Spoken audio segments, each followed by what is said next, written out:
Good morning and welcome to the Humber LEP's annual general meeting.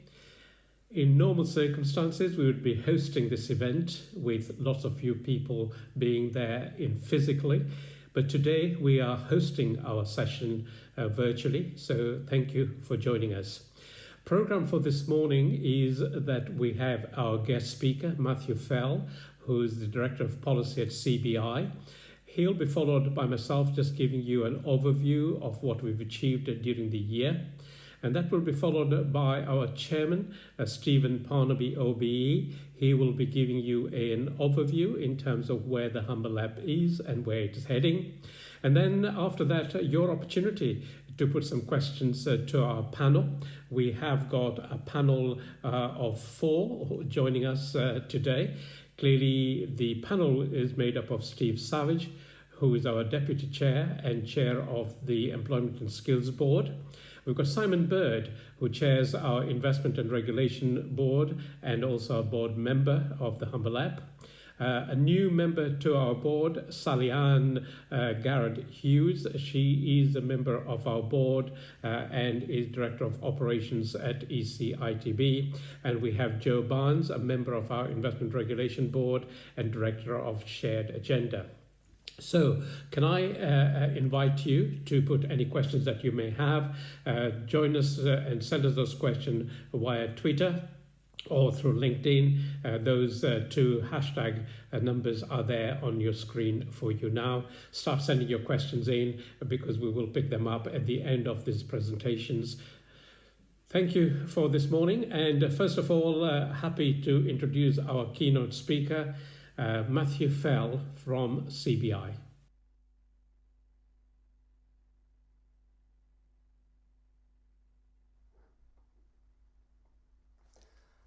Well, hello everyone, and thanks for the invitation to address all of you at the Humber LEP for your AGM today. My name is Matthew Fell, and I'm the Chief Policy Director at the CBI. It's great to join you, not least because I spent much of my childhood growing up just 10 or 12 miles west of Hull, and that remains my family home. Today, I thought I'd say a few words on COVID, Brexit, and what that means for the future economy. COVID, of course, has dominated all our thinking in 2020. It's had a major impact on lives and on livelihoods, and its impact has fallen unevenly across society and across the country, on old and young people, across different ethnic groups, as well as cities, towns and rural areas, all feeling the health and economic impacts of the pandemic in different ways. For business too, the impact has been significant. First, in terms of day-to-day survival, where looking after employees and protecting jobs has been companies' first instinct. The agility shown by firms to achieve this has been nothing short of amazing.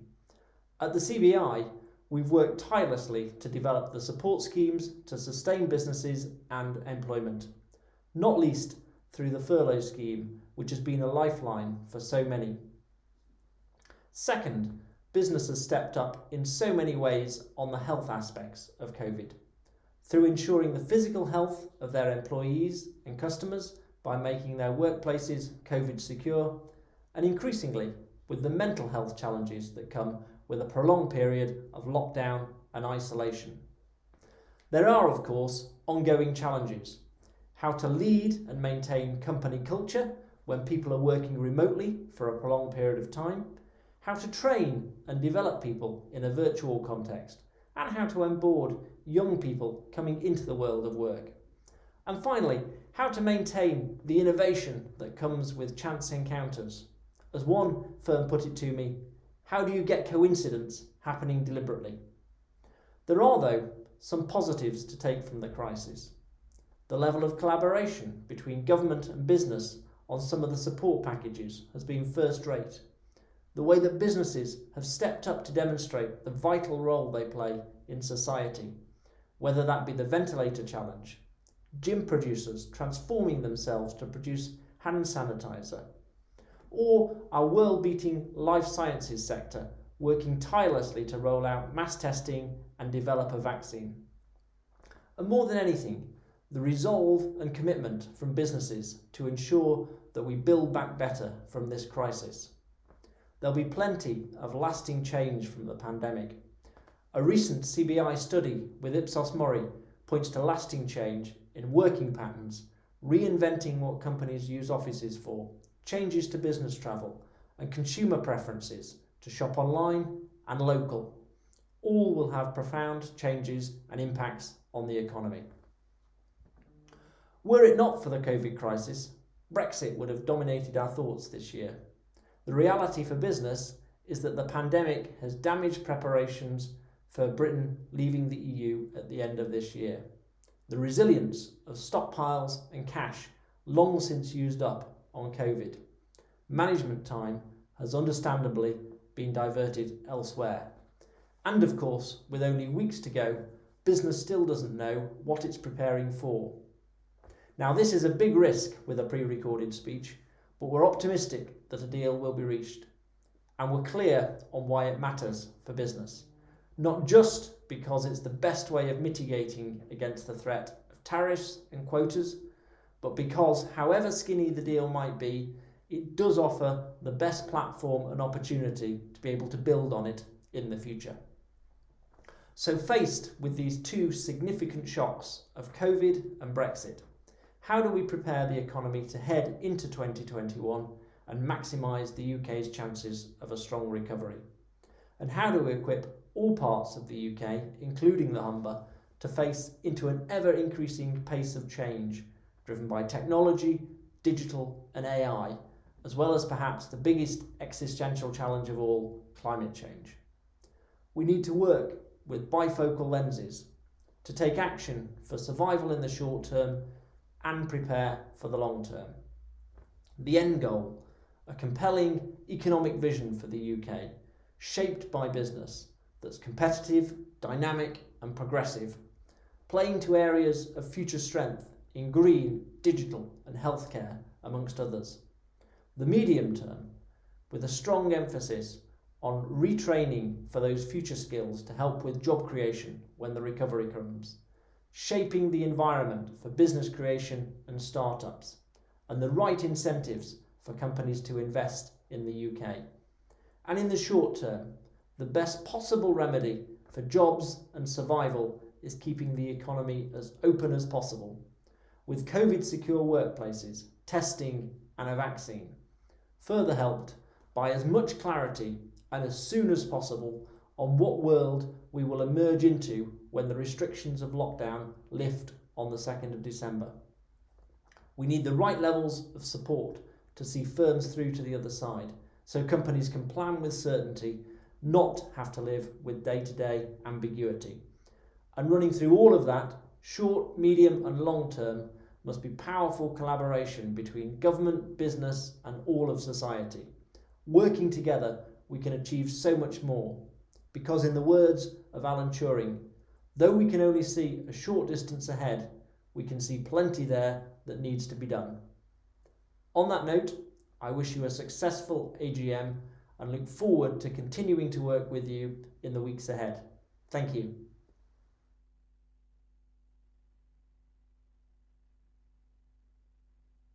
Thank you, Matthew, for that wonderful presentation, and we will pick up those issues as we go through our presentations this morning. It's my job now to give you an overview of what we've achieved as Humber LEP during the year 2019 to 2020. As you know, the Humber LEP operates at a number of levels. Strategically, we are there as a catalyst, helping to bridge a gap between the public and the private sector, between national and local government, and also locally in terms of the communities that we serve. So a lot of our work is catalytic, is enabling, and that's what the Humber LEP does. We also bring in resources, and through my presentation you'll hear the amount of money we've brought in. And that is to help us deliver on our key strategic aims for the Humber. That is including creating new jobs. It's about improving the business community and the business operations in the region. And of course, improving the infrastructure that we also work in the area. We need to be nimble and we need to be responsive. We are a small team but we are here and we do respond to challenges, responding to government calls for consultation, responding to any new challenges for new funding. We do all that and have been doing that.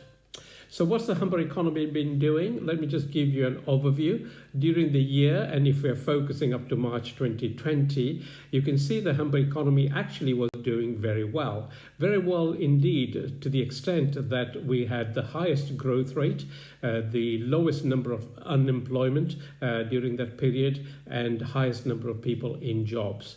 But clearly, as Matthew mentioned earlier on, COVID has had a major impact. And you will see from this chart that I attach, which is very much about focusing on the number of people claiming government benefits. And you can see the Humber claimant count before March was hovering around just over 20,000, and it almost doubled within 2 months between March and April. And we were at a level just over 40,000 people claiming government benefits. And you can see that trend has continued throughout the year as well. And that inherently has brought the challenge to our economy. We also see a large number of people that have been furloughed in government programs. And it's pleasing to note that the government has extended the furlough scheme till March next year. Our fear was that when the furlough scheme ended, more people would end up as unemployed. So we continue to monitor. There is some signs of recovery during the year, but we need to continue to focus and watch what we do to support the economic growth and creation of jobs. So let me just feature back in terms of what have we done in terms of big strategic issues this year. First of all, we created and supported and developed local industrial strategy for the Humber. That was completed, very much focused on decarbonisation and building on our green energy credentials in the area. And that was submitted to the government and has been in government for a while. To accompany that, we produced our energy strategy, and the energy strategy was very much about delivering cleaner and more greener diversified energy sources at an industrial scale clean energy generation. That's what our strategy is about, and this is about looking forward to developing and building on our green credentials. We obviously started our work in working with partnership to build on a compelling case for a Humber-free port, and we are continuing this year to build on that and are confident that a good case can be built for the government to allocate Humber as one of the green free ports. We are moving forward in developing our Humber Estuary Plan, which is about turning those strategic objectives that we had got in our industrial strategy, creating some real actions that we need to develop locally. On the skills agenda, we've made quite a significant progress because we have developed our skills strategy. We continue to provide analyses and we continue to plan for the future. And in view of the challenges that we have got coming forward, particularly with COVID, we will need to focus more action on that. So strategically, we have done some big things, and these are done in joint collaboration with the public and the private sector as well. Moving now into resources, see what we have brought in. Since the establishment of the LEP, over £335 million have been secured from various government programmes to the Humber, of which £204 million of projects have been completed, and that has levered in over £390 million of other sources. We also continue to ensure that businesses are supported, and you'll see from the slide that a number of businesses have been supported, over 500 businesses that have received the grant worth £36 million, and that's supported over 2,800 new jobs. We deliver major government programs. Our Growth Deal program is the big one, and during the year we invested £18 million into the economy, supporting businesses, skills and infrastructure. We have a large European program, and that has again brought in significant amount of money to the Humber and continues to deliver on a range of actions throughout the year. So in terms of jobs, we have created over 7,000 new jobs in our region through the LEP investment. Particularly during the year 1920, 564 new jobs were created. We safeguarded over 2,000 jobs and invested enough in construction to secure over 1,600 new jobs. During the year, we have always also invested just over 8 million through our local growth fund in supporting skills infrastructure, including support for a construction centre where we put in £1.3 million to develop a new construction hub for the region. We've also continued to secure new funding and continue to seek resources from a range of sources, including European one, and we've attracted just over £3.25 million to support new services in the region from the European funding. And what do we do in skills? Well, we work at a different levels. We work in schools, particularly at a stage whereby we're working closely with Department of Education in improving careers. And you can see the work we have done here with the Career and Enterprise Company, a large number of key employers working with schools to improve a career standard. And we are one of the only LEP in the country to have secured accreditation for quality in career standard. A number of new pilots we are developing, including digital skills partnership, which will help develop new skills in digital, cultural media and sport as well. And we continue to work with a number of stakeholders in supporting businesses, particularly through a program called Skills Support for Workforce. This is helping to improve skills within companies. In terms of our key infrastructure, we have a number of investment that we have made in infrastructure, remains one of our strands. And this one, we have spent just over 6 million in new projects in the Humber, including schemes that improve the A180 South Humber Bank. And we have also invested in a housing program. Just over 10 million has gone into supporting housing, including building new housing in Hull, where 924 new housing units have been created. On the infrastructure, one of other areas that we work in is on our enterprise zone. Enterprise zone sites, we've got the second largest site, enterprise zone sites in the country, which is huge. And we have seen a number of new companies located in that sites. 43 new companies have moved into those sites and has created just over 1,800 new jobs. Some examples of that, and the sites continue to develop, including the ARCO new headquarters in Hull. We've seen the Crodas distribution centre at Junction 36, and of course the development of Siemens Mobility in Goole as well. Some of the developments on our enterprise zone sites. Our final strand is very much about business support, is geared within 3 areas of our work. The primary front door is through our Growth Hub. Our Growth Hub is our service that is aimed primarily at businesses seeking advice, signposting, and that is working really well. And we have got a network of individual advisors that help individual businesses, and we carry out through the year a number of webinars that is about informing businesses of the opportunities and retraining. We work directly with business organizations. We are not isolated there. We work with large organizations, including the Chamber of Commerce, CBI, FSB and others who operate in the area, and continue to work jointly with them in terms of ensuring that the support is available to businesses. We also provide direct grants and loans to businesses, and you can see during the year we've provided just over 120 grants, allocating just over £300,000. Our Growth Hub have dealt with over 10,000 inquiries, and we continue to offer a range of support through our LEP portal as well. Our final strand is inward investment, and here we are making significant progress too. A number of new companies have been located into the region, and we are seeing more and more companies inquiring opportunities to be based in the Humber. The Salt End Park, or Chemical Park, is now high on DIT's list as a high performance offer, which means it's being promoted worldwide as an opportunity for new investment to develop. And you have seen recent announcement of INEOS being based at Salt End too. Equally, as I mentioned earlier on, we are working on Freeport, and the Freeport allocation opportunity will provide more opportunity for us to attract new investment to the region. So that gives you a flavor of some of the things we've been doing during the year in terms of direct investment. But as I said at the beginning, our role is to work clearly with a range of partners.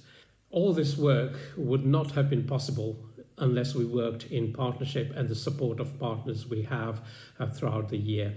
So first of all, I would like to pay a tribute to my board and thank you very much to all the board members, including my chair, Stephen Parnaby. But also want to pay tribute to our last chair who has seen us through since the beginning of the Humber LEP, Chris Haskins, and a big thank you from all of us to Chris. Of course, I've got a small dedicated team, and I would like to pay a big thank you to all the team members who helped. A very agile, very efficient team that actually helps us deliver the actions that you have seen earlier on. So a big thank you to my team.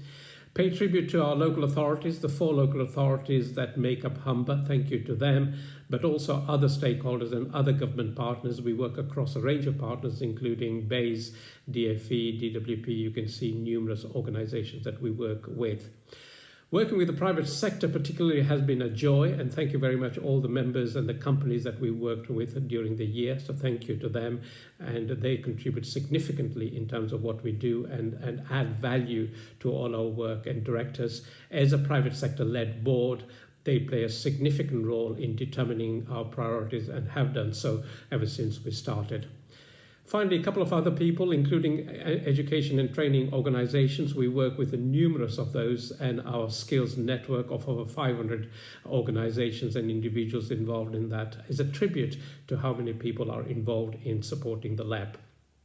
And finally, to you, all our stakeholders, thank you very much to have made LEP what it is and to help us deliver all the good things for the Humber and to ensure that we continue to provide that during the next challenges that we have, which I'm sure my chairman will tell you more about. Thank you very much. Right, good morning, and thank you for attending the first virtual Humber LEP AGM. I really appreciate your presence and your interest.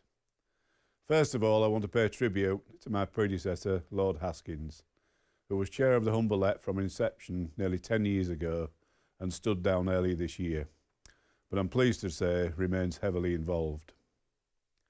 Chris did a remarkable job in difficult circumstances, bringing everyone together and left a tremendous legacy.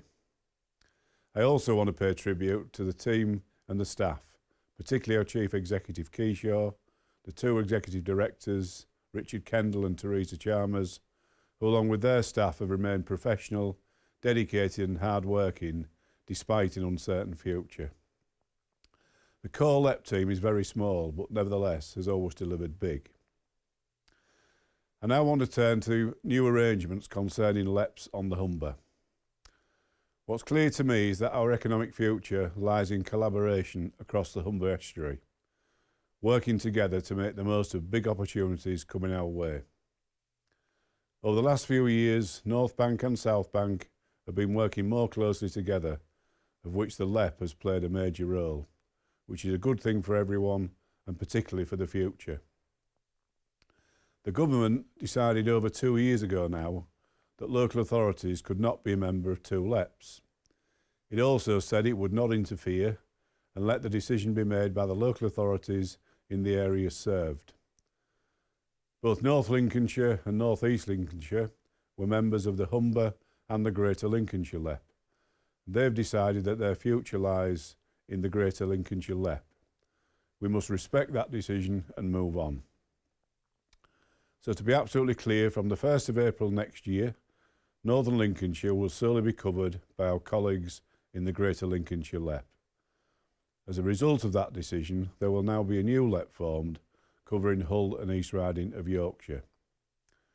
Previously, East Riding were in 2 LEPs, the Humber and the North Yorkshire, York and East Riding LEP. They chose to be in the Humber, but obviously that is no longer possible. Our priority must now be to support a smooth transition. This may not be the outcome that many people wanted, but we need to make it work in the best interest of the area, and I encourage everyone to get involved. My understanding is that formation and recruitment for the Hull and East Yorkshire LEP board will begin shortly, and Thomas Martin is bringing together a business voice to support that. We're also working with the Greater Lincolnshire LEP to help bring them up to speed on the areas we've traditionally led on, things like ports, major industries and energy.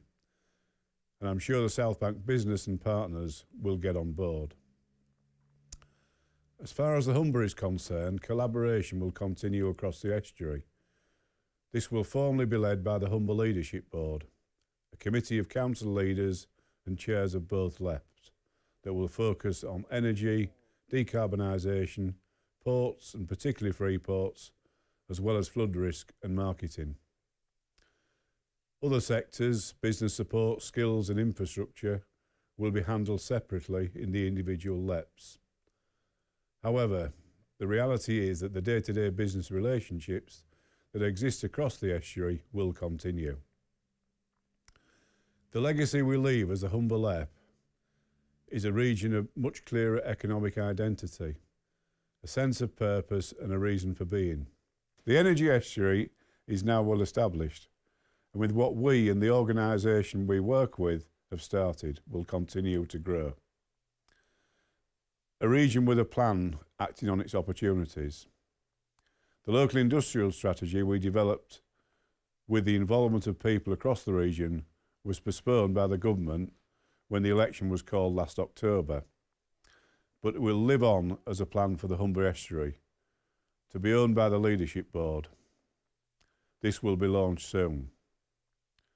There is a clear agenda and a set of actions, and I'm confident that the business sector will be involved with the Leadership Board to ensure the private sector's voice is heard. Our whole area has a reputation for delivery, officially graded as exceptional by government. In previous regimes, the Humber has had a tendency to underspend on funding, which has been allocated. Now we're not just delivering on the money we've punched above our weight to secure, we're also securing the funds that other areas have failed to use and spending them here. That's down to leadership of the LEP and the hard work of our many delivery partners, and is having a real impact on people and business in the Humber. The sense of an economic community around the Humber has never been stronger. The Humber LEP has played its part in that, bringing people together. We held the Energy and Clean Growth Northern Powerhouse Conference, an exhibition at the request of a government minister on behalf of the Northern Powerhouse 11 LEPs. Over 130 speakers and 800 delegates over 2 days helped the region's profile in the north and showed we can deliver on big events. We organised the Skills Humber event, 3,500 young people and their families learning about careers in the region. And we've also brought together professional services sector regularly to discuss issues affecting the economy. We continue to hold a single conversation group unique to the Humber, where all government agencies and partners are involved. The Skills Network with over 300 members sharing intelligence and good practice. And most recently, the Humber's economic version of COBRA Committee, the Humber Economic Resilience Group, which is made up and been established to deal with the impact of COVID-19 on Humber business. This has been an economic shock as well as a health emergency. I'm proud in the way we've responded this year, have been proactive, responsive, and most importantly, quick in reacting to the crisis as it's unfolded. Often, we've been amongst the first to do things that have been copied elsewhere, including redeploying existing funds to help SMEs buy the equipment and services they needed to get staff working from home. Quickly switching our Growth Hub workshop programme online and using this to deliver advice on business resilience. Setting up arrangements to make it easier for business to help out, including donations of PPE and food at the height of the crisis.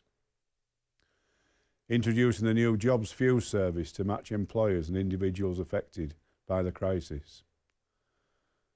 Through the Humber Economic Resilience Group, bringing together a programme of 30 online events in place of the Humber Business Week, normally the highlight of the region's business calendar. Despite the recent welcome of announcements of a vaccine, there is still a long way to go. This region has now one of the highest figures in the country with people affected by coronavirus. When we do come out of this, our economy will look different. There are reasons to be optimistic. More than most places, we really do have a 24/7 economy here.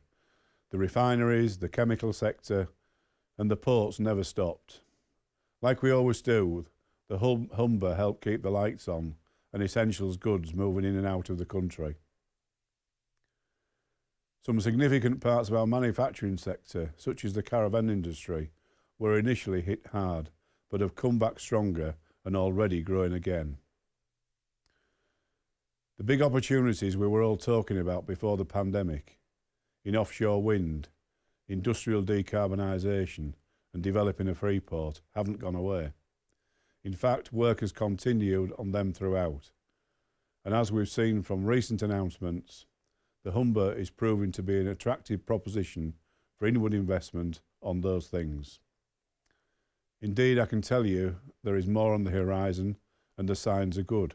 When it comes to the kind of clean growth that will help the UK build back better from COVID, nowhere has got greater potential than the Humber, and that's well understood by industry and the government. We're seeing record levels of interest in starting new business, and our Growth Hub advisors are helping people to do that. In fact, we've taken on some extra startup advisors to meet the demand. These are the existing and new entrepreneurs that we need to create new jobs to replace the ones that were being lost. The sense of community we have here and people's willingness to help each other out has never been more important. I've not mentioned Brexit, and that will be a massive challenge to everyone, particularly for the new organisations coming to the fold. But whatever happens, business has and will rise to the challenges, and I'm confident that we have the people at all levels who will maximise our opportunities.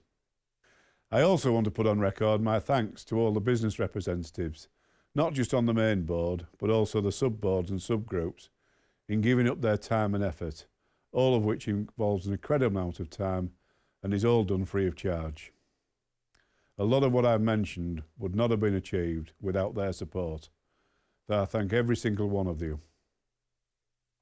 Finally, from me, since taking over as chair, there's been a huge amount of involvement and commitment, but it's been very rewarding and a real privilege working with everyone involved.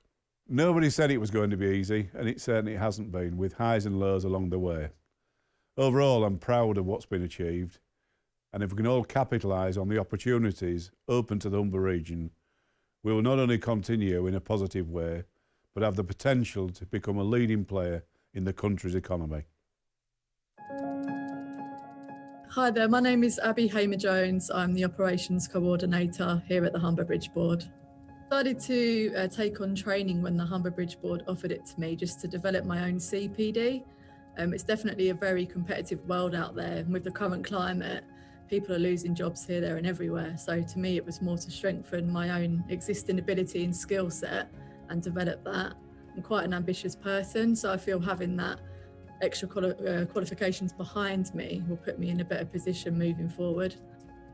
So I feel that this course will help me in the future, purely because I've got a better understanding of the importance of customer service, not only for me delivering it, but the expectations of the company as well, and the reputation of the company.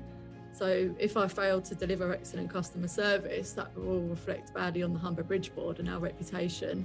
And obviously we want to encourage new customers and keep existing customers. So delivering that exceptional standard is what's going to keep them. I also feel that it will benefit me more in terms of being more resourceful. If I don't know the answer to something, the attitude is now, well, I will find out. And just going that extra mile, really. The course has equipped me with a few further skills, especially understanding legislation and policy and the importance of that. So yeah, it's a whole bag of skills that I've developed through doing the level 2 in customer service. Hi everyone, my name is Jeanette Brown. I run Epix Design, which is a graphic design based company in Hull. These government funded programs have been really useful to me, and they have, as I said, the two ladies that have supported me throughout, and obviously we have a business lounge at the Hull Central Library now as well. So I'm part of that as well, part of the network. So we're just trying to basically move forward, and obviously the Hull Library is giving online Zoom sessions. So we're all trying to work with each other. I find that all the training and the workshops are very, very useful indeed. I do believe in myself, but it's just that I do need a push at times to know that I've got that ability to do it. And because obviously because that programme and the advisors was there to follow through and push me in that direction, I feel that without that, I want to be able to move forward as much as what I have done.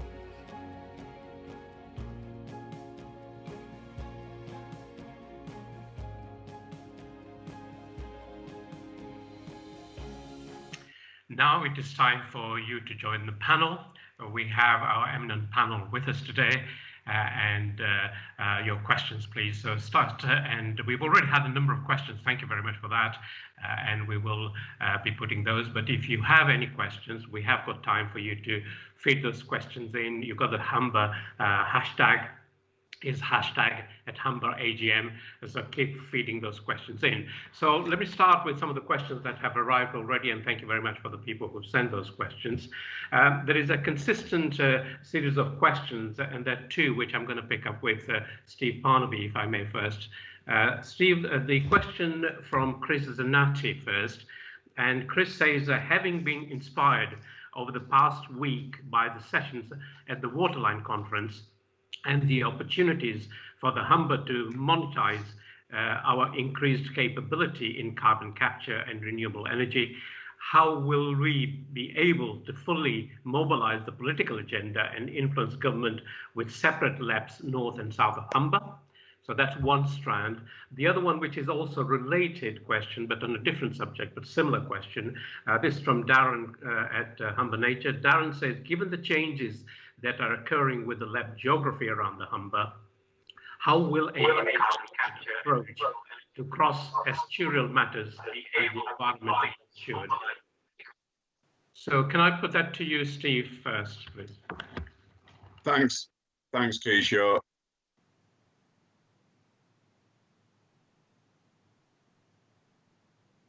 Yeah, Steve, please just carry on answering that question, please. Yeah, I'm getting double feedback. I'm a complete echo, so apologies for that. You're still asking the question on my feed, so I'll try and answer that. So I got the gist of the questions. I think really, and I'll try and be brief because we're limited to time.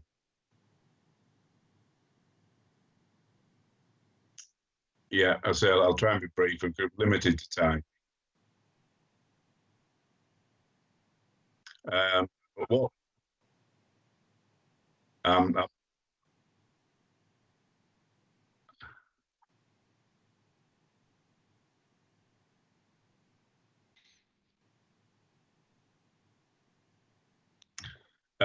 Right. Okay. I think I'm on my own now. My friend on my shoulder's gone. Right. So I think what will really happen is the collaboration between the Greater Lincolnshire LEP and the emerging Hull and East Yorkshire LEP, and that's where a lot of that will happen. I'm confident that will be the case because there are clearly things, as I've said in my address, there are things across the Humber. So, but also the leadership board which has been established by the 4 local authorities, they will take up some big ticket issues, things like decarbonisation, free ports, energy, etc. And they're already putting together leads from each individual local authority that will lead on those issues. So my concern is that we need to be adequately resourced, fill the that currently takes, but the proof of the pudding will be in a year's time to see what that's been achieved. But I'm confident that things are in place, that things will continue.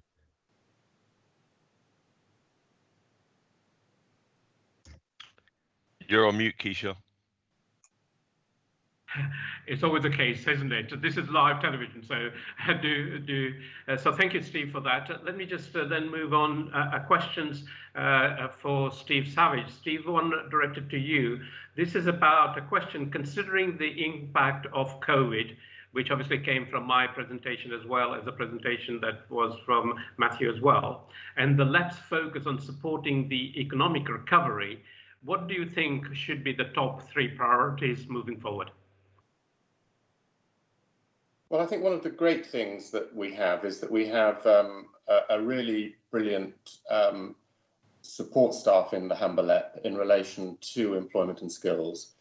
And that support staff will continue, led by Teresa Chalmers, that support staff will continue to work tirelessly, 12 hours a day as they are doing now and have been throughout COVID, to support the Humber right through until the end of the Humber LEP in March. And by then, hopefully, the epidemic will be on its wane, or we'll be seeing the first results of the vaccine trial.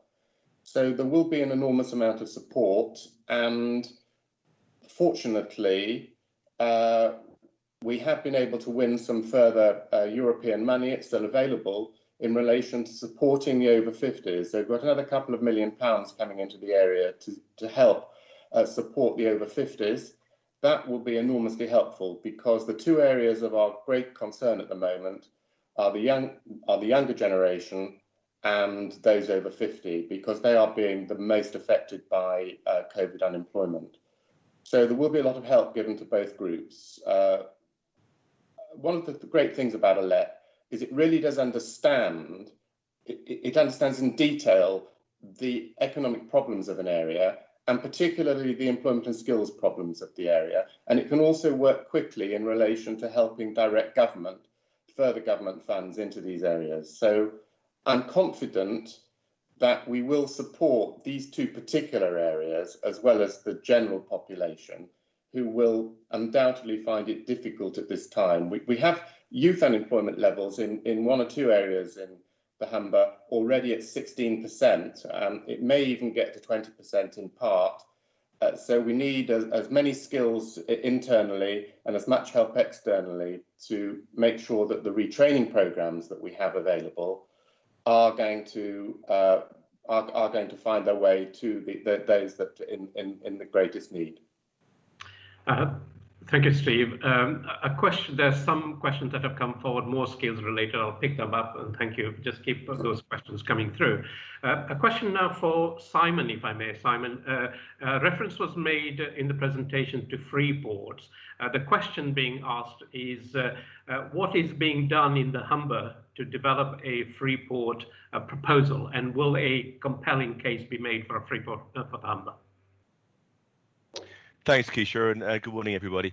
Well, just to recap, the government announced a couple of months ago a consultation process inviting views on what free ports would mean, what the structure of free ports, how they're controlled, what the incentives are.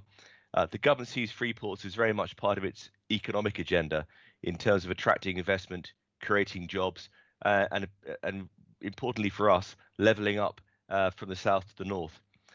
So the thoughts of government currently are that a free port zone would be light touch regulation. It would have allowances and set financial incentives, capital allowances, and of course, what most people focus on, it will be free of tariffs. So a site manufacturing something in the free port could, providing the product didn't come into the UK, could be re-exported without tariffs to export markets.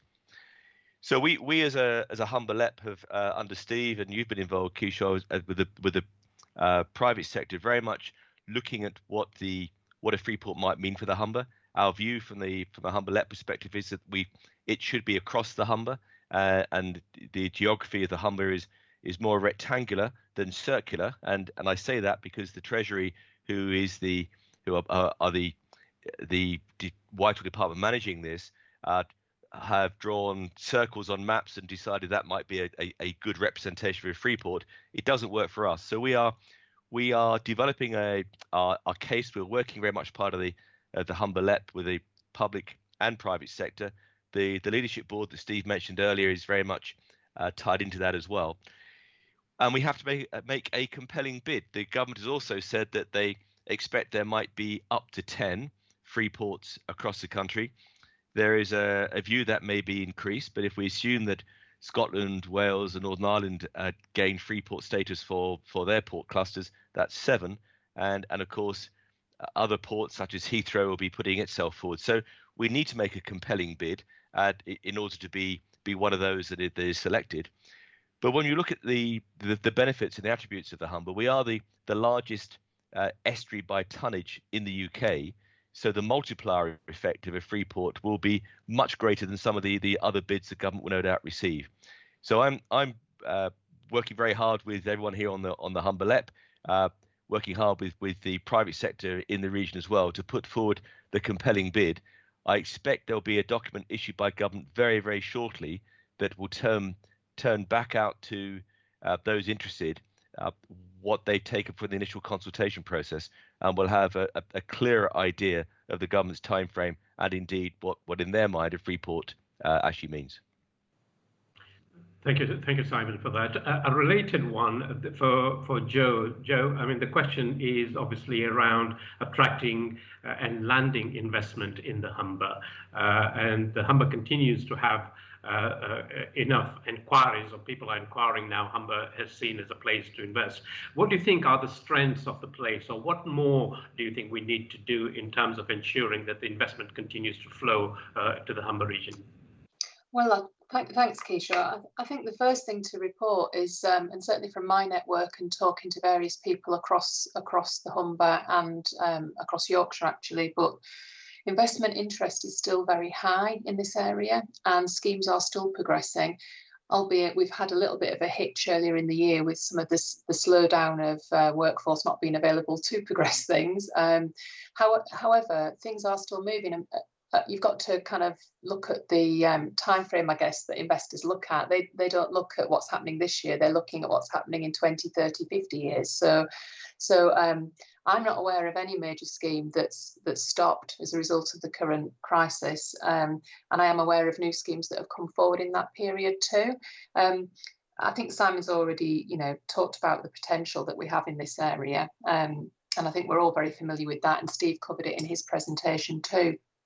But what I would say is that we need to not take that investment interest for granted. And one of the issues that comes up time and time again, and is something that as a LEP we've been working on, is this whole area of trying to bring our statutory agencies with us and make sure that there are enough resources in the public sector to actually deal with these big ticket planning applications and investment projects in a timely way. That to me is a big risk, and that's something we need to be working more on with government to make sure that the resources are in place, because without those resources working on the public sector side, man-marking the investors and the developers, everything's going to slow down. So we need to make sure we can keep pace. The other thing I would say as well on investment is not to forget the billions that goes in through the public sector. And one of the things that I've been working with local NHS and local authority partners with on behalf of the LEP is making sure that we can support, and actually some of the LEP staff have been involved in this too this year, Kishore, that we can support these bids for huge capital sums to come into our hospitals. Our hospitals are currently not on any of the major hospital improvement investment programme lists, and that's a bit of a travesty really. So together, the local trusts have put together a programme over £700 million of capital required. and we've created an economic and social impact study case for them to help prove to government, to Treasury, that again, you get more bang for your buck in the Humber if you invest, because we have people, as Steve said, that are out of work, that post-COVID casualties really and we're going to have an increasing worklessness problem, I think. And it's our responsibility to work with people through these government programs, through these private sector programs, to create training opportunities and, actually more importantly, employment opportunities. You know, as a mum of 2 teenage boys, that one's doing an apprenticeship, one's doing his degree at the minute, I fear for our young people, because they've had a rough time this last year or so, and there aren't the opportunities out there, the hardworking kids that want to get stuck into a career in training. So I do think we need to take responsibility for that, but there's some very positive things on the horizon. Thank you. And that links into a strand of questions for Sally-Anne. Sally-Anne, this is about the business sector. Questions around, clearly manufacturing sector is key in the Humber. What do you think are the challenges, particularly for the sector as we come out of COVID, and what more support frameworks do you think need to be put in place to support those sectors continue to grow and develop? Thank you. Good morning, everyone. I think with the manufacturing sector, it's very important to continue, as Steve obviously is very well aware of Wren and Barton, but it's very conscious of large manufacturing businesses to make sure we've got the right staff, the right skill sets for them, that we make business easy for them, and we produce the right people. At the end of the day, they cannot produce the product without the right people. We've got the supply chain working well. Simon's been talking about the free port. That will help as well in our area significantly. I think we need to ensure that we get the right projects forward to government, that we have the right support network, and that we do work in collaboration with those LEPs that are moving forward to our area. My concern, as many people, is that we get that continuity and we get the support from the whole of the region moving forward. I think from a point of view of manufacturing as well, it'll be interesting to see what we get from the government's white paper on energy, to see what that will help in our region, particularly around the decarbonisation and the carbon capture element. And that will provide us with opportunities, I think, in the area. I haven't really got a huge amount more to say than that. Anything else specific you're looking for, Keisha? There's a related question, which probably I don't know whether you're able to address, but it is about saying given the stress is currently placed on all businesses, how can the LEP help businesses to support the increasing number of work experience components of training courses for young people? So this is the trend about businesses continuing to engage young people. So, I mean, critical, the government have introduced a programme called Kickstart, which obviously the LEP are supporting. We've also got opportunities for people to look at work placement. As Joe said, we've got to support the young people. If we can get work placements into companies where we can get support from government through the Kickstart programme, that will give an opportunity for young people to see the world of work. It will get them ready for employability. It'll ensure that we can move that young generation ready for the opportunities that are coming to the region. I think the energy estuary has great opportunities. I think the decarbonisation agenda, net zero, we're primed for that particular area, and we need to get the young generation ready for that. Some of the programmes coming forward, including some of, obviously, the apprenticeships, which is critical to the sector I represent. We are still seeing demand for young people into that area. Also graduates coming into the scheme as well. And we've got an excellent university in our region that produce exceptional young people. And we need to have the opportunities for them in our sector. Thank you, Sally. And there are a couple of questions come through now, more for Steve Savage. Steve, these are skills-related questions coming through. One from Abdul says, will the newly formed LEP continue to play a role in the delivery of skills provision across Hull and East Riding? And if so, how is it going to be resourced? So keep that with you. But there's another one here on skills, which says, this is from Ian, which says that personal view is that the loss of the Humber LEP is a backward step and will do little to help continued economic regeneration of the Humber region, and puts us behind West Yorkshire. And again, it's about the capacity capability of managing that huge agenda, which is about getting people back into employment post-COVID. There's a strand of questions around there. Steve, I don't know whether you can pick those up.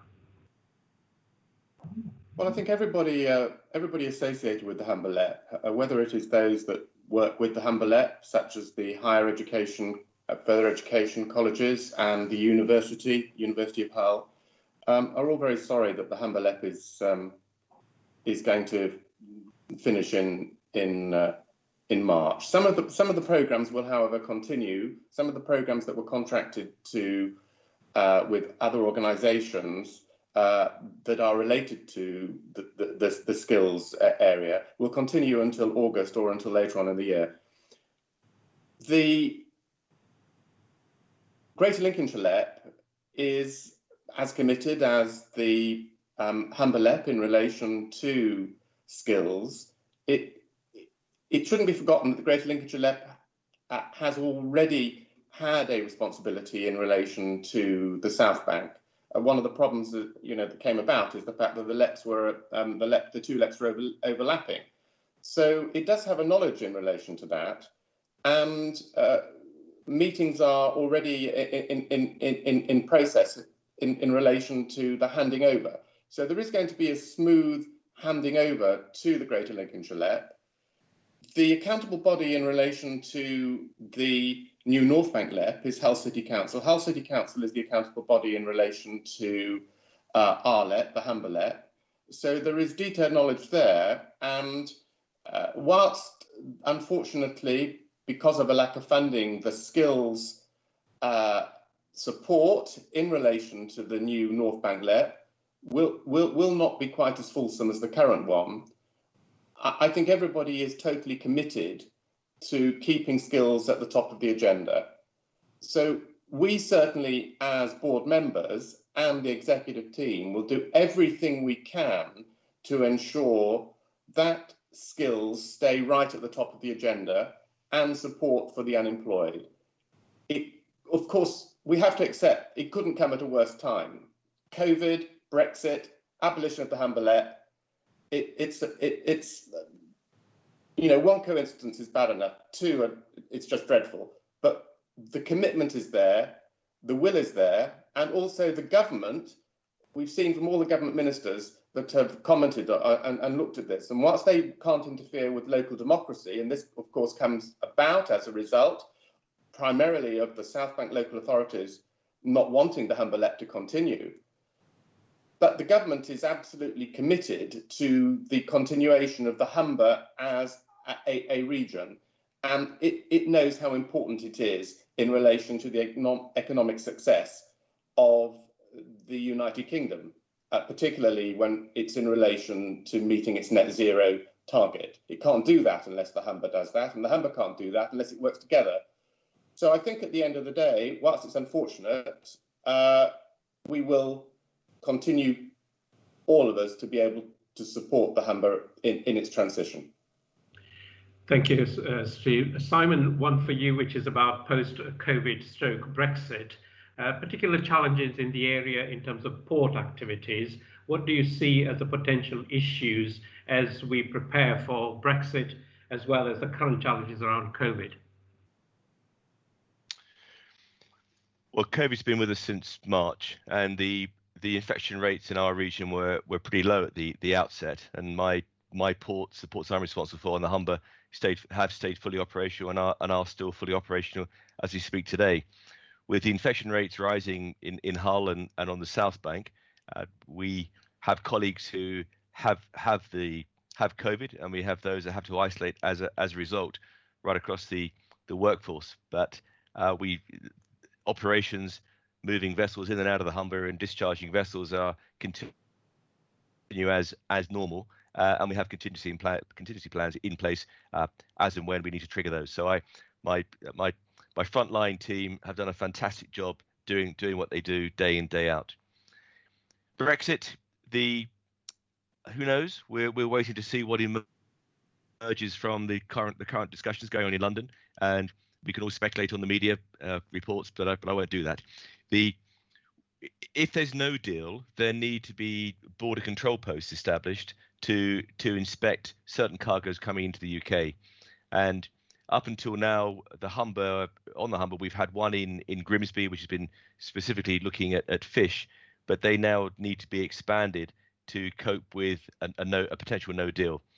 So the government issued a port investment fund, or a note to establish a port investment fund of some 200 million a couple of weeks ago, and invited bids from ports to bid for the facilities that they need to establish. And we on the Humber ABP, we have submitted applications to build border control posts in Immingham and in Hull. The government has committed to giving companies a response by the 4th of December in order that those control posts can be constructed and operational by the 1st of July. So I'm expecting to get the green light, and I have a team ready to go. We do get the green light, so we can have those buildings operational. And we don't operate them; it's the local authorities that operate them. But they will be quite extensive buildings based on the need, or based on this presumption, there's no deal and the need to inspect cargoes. Thank you, Simon. I'm just conscious also of the time. Lots of questions coming through. So can I assure that we will not be able to take all the questions now because we've run out of time. But if you have posted a question and your name is there, we will respond at the end of the session directly to you with an answer. So thank you for that. Can I also say at the end of the presentation today, we'll be issuing our annual report, which will have all the details of the work we've done to date, but also some accounts and everything, information that you need. That will be available and it will be mailed out. But if you don't get it, it will be on our website as well. So before I close and pass to Steve to wind up the AGM today, I just wanted to give my thanks to yourselves and to the panel, particularly Salian, thank you, Joe Barnes, thank you, Steve Savage, thank you, and Simon Bird, thank you. So Steve, for you now, just to close the AGM. If you can take your mute off, Steve, and then you're on. Steve appears to be struggling. Can you, Steve, if you can take your mute off, and that's it. Good. Please close the AGM, Steve. Thank you very much, Kishore, and thank you very much for everybody's attendance. Could I also thank all the panel members. Thank you very much, Keisha. Am I back on? Yes, you are. I'm getting complete echo across this, so it is off. Trust me, it's off. Yeah. Is it? Am I back on now? You are. Just carry on, Steve. Carry on. People can see you, so don't worry about what's happening on the other side. Everything is going out okay. Right, I'll start again now. There's a time lag, and I'm getting a time lag behind it. But can I just thank everybody for your attendance. It's quite unusual to do this virtual one. Let's hope it's our last. All right, I'll say good morning. Leave it at that.